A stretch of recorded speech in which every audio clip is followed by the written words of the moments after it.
மக்களே நீங்களாம் நினைச்சிட்டு இருக்கீங்க ஐடியில் வேலை பார்க்குறான் லட்ச லட்சமா சம்பாதிப்பான் அவன் வந்து கார் வச்சிருப்பான் எது வேணாலும் செலவு பண்ணுவான் அவனுக்கு என்ன அப்படின்னு சொல்லுவாங்க. உண்மையாக சொல்லிட்டுமாங்க, அதாவது நம்ம இந்த காட்டு வேலை செய்கிறோம்ல, நமக்குன்னு ஒரு காடோ இல்லை நம்ம வேலைக்கு போகிறோம் நமக்கு பிடிச்ச அந்த கம்பெனியில் வேலைக்கு போகும். அதாவது இப்போ ஒரு இடத்துக்கு வேலைக்கு கூப்பிட்றாங்கன்னா இன்னைக்கு போகிறோம் செய்கிறோம் வரோம் அப்படிங்கிற வேலை இருக்குல்ல, டெய்லி ஒர்க்கர்ஸ், அது கூட ரொம்ப நல்லா இருக்கும். என்ன வேலை கிடைக்குமா, இன்னைக்கு நிறைய வேலை வாய்ப்புகள் இருக்குங்க, செய்யறதுக்கு தான் ஆள் கிடையாது. நான் இங்கே என்ன சொல்ல வரேன்னா, இன்னைக்கு போகிறோம் நமக்கு அந்த ஓனர் பிடிக்குதோ அந்த வேலை பிடிக்குதோ பிடிக்கலையோ, பிடிச்சா வேலை செய்ய போகிறோம், பிடிக்கலன்னா வெளில வந்துடும். இதே மாதிரி தான் சொந்தமாக வயல் வச்சிருக்கோங்க, காடு வச்சிருக்கோங்க, எப்போ தோணுதோ அவங்க வீட்டுக்கு தகுந்த மாதிரி அவங்க சூழ்நிலைக்கு தகுந்த மாதிரி அங்கே போய் காட்டில் வேலை செஞ்சுக்கலாம் பிடிச்சிக்கலாம். ஆனால் இந்த ஐடி ஃபீல்டில் லீவு கொடுக்க மாட்டாங்க.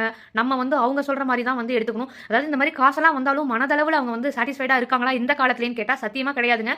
அந்த அளவுக்கு ரொம்ப ஒரு சின்ன சின்ன சந்தோஷத்தை கூட அனுபவிக்க முடியாது. ஆனால் நீங்கள் நினைக்கலாம் பார்ட்டி வீக்கெண்ட் பார்ட்டிலாம் அப்படின்னா, அதெல்லாம் வந்து அவங்கள வந்து இந்த சோகத்திலேருந்து அவங்கள வந்து வேற மாதிரி மாற்றணும் அப்படிங்கிறதுக்காக அவங்களாவே அதை செலவு பண்ணி அந்த 2 நாள் அந்த 1 வாரம் நடந்த டார்ச்சரில் அந்த 2 நாள் வந்து அவங்களாம் மறக்கிறதுக்கு பண்ணுற இதெல்லாம் ஒரு செயற்கையான வேலைகள் தான். உண்மையாலுமே அவங்க சந்தோஷமா இருக்காங்களான்னு கேட்டால் சத்தியமாக இல்லைங்க.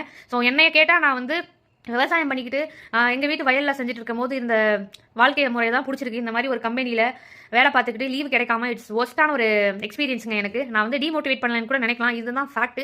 ஸோ நிறைய பேர் வந்து இதை வெளில சொல்ல மாட்டாங்க, நான் வந்து சொல்லியிருக்கேன், அவ்வளோதான்.